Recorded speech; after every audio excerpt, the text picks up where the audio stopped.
Israel Hamas जंग के 16वें दिन लगातार अभी भी घमासान जारी है। पश्चिम एशिया की यह जंग अब और खतरनाक रूप लेती जा रही है। इजराइल ने गाजा पट्टी के साथ साथ अब लेबनान पर भी हमला तेज कर दिया है। इजराइल हमास के साथ युद्ध लड़ रहा है तो आतंकी संगठन हिजबुल्लाह ने युद्ध का नया मोर्चा खोल दिया है। आज युद्ध क्षेत्र में क्या कुछ हुआ है उससे जुड़ी 5 बड़ी अपडेट हम आपको बता देते हैं। तो इजराइल के पीएम नेतन्याहू ने लेबनान को चेतावनी दी है कि लेबनान युद्ध से दूर रहे। अगर हिजबुल्लाह युद्ध में शामिल हुआ तो बड़ी गलती होगी। 24 घंटे में 6 हिजबुल्लाह आतंकियों को भी ढेर कर दिया गया है। हमास का बड़ा आतंकी कमांडर भी इस हमले में मारा गया है। 7 अक्टूबर की साजिश में यह कमांडर शामिल था। युद्ध फैला तो बड़ा एक्शन लेंगे। यूएसए ने साफ कर दिया है कि अगर युद्ध फैला तो बड़ी गलती हो जाएगी। जमीनी युद्ध के लिए पूरी तरह तैयार है इजराइल ने यह साफ साफ कह दिया है। लेबनान युद्ध से दूर रहे। नेतन्याहू ने साफ साफ यह चेतावनी दे दी है कि लेबनान दूर रहे, क्योंकि पहले जिस तरह की लड़ाई हो चुकी है इजराइल और लेबनान के बीच वो दोबारा हो सकता है। हमास का बड़ा आतंकी कमांडर भी ढेर किया जा चुका है। इजराइल ने लगातार अपना एक्शन और तेज कर दिया है। अमेरिका पूरी तरह से इजराइल के साथ खड़ा है जंगी तौर पर और साफ कर दिया है कि अगर यह युद्ध फैला तो निश्चित तौर पर अमेरिका भी इसमें एक्शन लेगा। उधर इजराइल जमीनी युद्ध के लिए पूरी तरह से तैयार है। उसके सैनिक गाजा बॉर्डर और लेबनान बॉर्डर पर तैनात हैं। बॉर्डर पर तैनात इजराइल के सैनिकों का हौसला बढ़ाने के लिए इजराइल के प्रधानमंत्री बेंजामिन नेतन्याहू उत्तरी सीमा पर पहुंचे। जिस जगह नेतन्याहू पहुंचे वो बॉर्डर लेबनान से लगने वाली सीमा है। वहां पहुंचने के बाद नेतन्याहू ने सैनिकों से बात की। दरअसल अब इजराइल का मुकाबला हमास के साथ साथ हिजबुल्लाह से भी होने जा रहा है, जो हमास के मुकाबले कहीं ज्यादा ताकतवर है। उसके पास कहीं ज्यादा बेटर ट्रेनिंग और बेहतर हथियार भी हैं। किसी भी देश की सुरक्षा सिर्फ सरहदों पर तैनात सेनाएं ही नहीं करती, बल्कि उसकी सुरक्षा करने की जिम्मेदारी वहां की खुफिया एजेंसियों की होती है, जो देश के खिलाफ होने वाली साजिशों का पता लगाते हैं और साजिश करने वालों को ढूंढ ढूंढ कर ढेर कर देते हैं। इजराइल के खुफिया एजेंसी के बारे में तो कहा जाता है कि वो अपने दुश्मनों को उनके घर में घुसकर मारते हैं। अगर दुश्मन किसी तीसरे देश में है तो भी मोसाद उसे बचने का कोई मौका नहीं देता है। लेकिन 7 अक्टूबर को इजराइल की सुरक्षा करने में इजराइल की खुफिया एजेंसी मोसाद से बहुत बड़ी चूक हो गई। मोसाद की नाकामी के कारण ही इजराइल को हमास के सबसे बड़े आतंकी हमले का सामना करना पड़ा। अब मोसाद अपनी गलती को सुधार तो नहीं सकता, लेकिन आतंकी हमला करने वालों को जिंदगी भर का सबक सिखाने में जुट गया है। मोसाद अब पुराने फॉर्म में लौट रहा है। 7 अक्टूबर के आतंकी हमले में शामिल एक एक आतंकी की पहचान कर उन्हें ढेर करने के लिए रणनीति बना रहा है। हमास के आतंकियों को ढूंढकर मारने के लिए मोसाद ने एक नई यूनिट तैयार की है। मोसाद के साथ इस प्लान को अंजाम तक पहुंचाएगी इजराइल की आंतरिक खुफिया एजेंसी शिन बेट। जिस यूनिट को हमास के आतंकियों को खत्म करने की जिम्मेदारी दी गई है, उसका इस यूनिट का नाम रखा गया है निली। मोसाद और शिन बेट की इस खतरनाक यूनिट पर इजराइल के पश्चिमी नेगेव बस्तियों में हुए नरसंहार में शामिल हर आतंकी को ढूंढने और उन्हें खत्म करने की जिम्मेदारी दी गई है। निली ग्रुप का मुख्य मकसद हमास के नुकबा फोर्स के आतंकियों को टारगेट बनाना है। नुकबा फोर्स के आतंकियों ने ही इजराइल में घुसपैठ की थी और गाजा बॉर्डर के किनारे से सटे इजरायली इलाकों में नरसंहार किया था। 7 अक्टूबर को इजराइल में हमास के आतंकी हमले के बाद दुनिया की सबसे खतरनाक खुफिया एजेंसी मोसाद को सवालों के घेरे में खड़ा किया जा रहा था। उसकी क्षमता पर सवाल उठ रहे थे। सिर्फ मोसाद पर ही नहीं, बल्कि इजराइल की सुरक्षा में लगी हर एजेंसी फेल साबित हुई थी। आपको बताते हैं कि आखिर इजराइल की सुरक्षा किस किस के कंधे पर है। मोसाद के अलावा शिन बेट, जो कि इजराइल की घरेलू जांच एजेंसी है। इजरायली सेना, जो गाजा बॉर्डर पर तैनात है। आसमान की सुरक्षा इजराइल की वायुसेना करती है और समुद्र में दुश्मनों को रोकने की जिम्मेदारी इजराइल की नौसेना पर है। लेकिन 7 अक्टूबर को हमास के आतंकियों ने यह सुरक्षा चक्र भेद दिया। जमीन से और आसमान से, समंदर से हर तरफ अटैक किया और आतंकियों ने यह जो गलती की थी वो अब कर चुके। अब बारी है बदले की। इजराइल की सेनाएं लगातार हमास के खिलाफ एयर स्ट्राइक कर रही हैं। वायुसेना ने गाजा पट्टी को बर्बाद कर दिया है और अब बारी है थल सेना की और खुफिया एजेंसी मोसाद की। माना जा रहा है कि आने वाले दिनों में इस तरह की कार्रवाइयां और तेज हो सकती हैं, जिसमें जो आतंकी हैं या फिर उनके हमदर्द हैं, जो भी उनके हैंडलर्स हैं, उन्हें ढेर किया जा सकता है। मोसाद के कंधों पर सिर्फ हमास के आतंकियों का खात्मा ही करने की जिम्मेदारी नहीं है, बल्कि हमास के पास बंधक बने इजराइल के लोगों को सुरक्षित वापस लाने की भी जिम्मेदारी है। इसके लिए इजरायली खुफिया एजेंसी मोसाद और सुरक्षा बल प्लान 4 पर पूरी मुस्तैदी से जुटे हैं। ये प्लान 4 क्या है, आइए आपको ये भी बताते हैं। इस प्लान के एक स्पेशल टीम को बंधकों की सुरक्षित रिहाई के लिए बनाया गया है, जिसकी अगुवाई मेजर जनरल रैंक के अधिकारी कर रहे हैं। साथ ही बंधकों का पता लगाने के लिए ऑपरेशन भी लॉन्च किया गया है। इसके अलावा किडनैपर से जुड़ी हर एक जानकारी भी जुटाई जा रही है। तो हमास के खिलाफ मोसाद के जितने भी ऑपरेशन होंगे उनकी निगरानी अब मोसाद प्रमुख के कंधों पर ही आ गई है। डेविड बर्निया मोसाद के चीफ हैं। साल 2021 में उन्हें खुफिया एजेंसी का प्रमुख नियुक्त किया गया था। मोसाद कितना खतरनाक खुफिया संगठन है और किस तरह से अपने टारगेट को निशाना बनाता है, उसके लिए आपको मोसाद के कुछ बड़े खुफिया ऑपरेशंस के बारे में जानकारी देते हैं। Wraith of God. साल 1972 के म्यूनिक ओलंपिक में अपने खिलाड़ियों पर हुए आतंकी हमले का बदला लेने के लिए मोसाद ने 20 सालों तक यह ऑपरेशन चलाया। मोसाद ने अलग अलग देशों में करीब 20 साल तक उन सभी लोगों को चुन चुनकर मारा जो म्यूनिक ओलंपिक के आतंकी हमले में शामिल थे। एली कोहेन, एक और ऑपरेशन। 60 के दशक में मोसाद के एजेंट एली कोहेन सीरिया के राष्ट्रपति के बेहद करीबी बन गए थे। एली कोहेन को राष्ट्रपति का करीबी बनने में कई वर्ष लग गए। राष्ट्रपति का करीबी रहते हुए कोहेन इजराइल को खुफिया जानकारी पहुंचाते थे। मतलब एक देश के राष्ट्रपति के करीब तक मोसाद ने अपना एजेंट पहुंचा दिया था। इसके अलावा बात करें मिशन ईरान की, तो ईरान के परमाणु कार्यक्रम को रोकने के लिए मोसाद ने एक ऐसी फेक कंपनी का गठन किया जो कंपनी जानबूझकर ईरान को खराब उपकरण सप्लाई करती रही, जिससे ईरान के परमाणु बम बनाने में इस्तेमाल होने वाला सेंट्रीफ्यूज बेकार हो गया और ईरान को इससे बड़ा झटका लगा।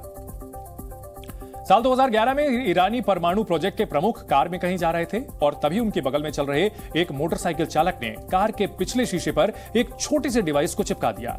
चंद सेकंड बाद ही उस डिवाइस में विस्फोट हुआ और न्यूक्लियर वैज्ञानिक की मौत हो गई। माना जाता है कि मोसाद ने ही इस हमले को अंजाम दिया था। साल 2021 में एक परमाणु ठिकाने पर, ईरान के परमाणु ठिकाने पर बड़ा विस्फोट हुआ और बिजली गुल हो गई, जिससे परमाणु बम बनाने में इस्तेमाल होने वाले सेंट्रीफ्यूज ठप पड़ गए थे। बिजली कटौती का काम मोसाद का ही था और मोसाद का काम विदेशी धरती पर इजराइल के खिलाफ हो रही तमाम गतिविधियों पर लगाम लगाना है, उन्हें रोकना है। इसके बारे में वो जानकारी जुटाता है और देश के दुश्मनों का खात्मा करता है। अगर मोसाद को लगता है कि खतरा इजराइल के लिए बड़ा हो सकता है तो वो सीक्रेट ऑपरेशन को भी अंजाम देता है।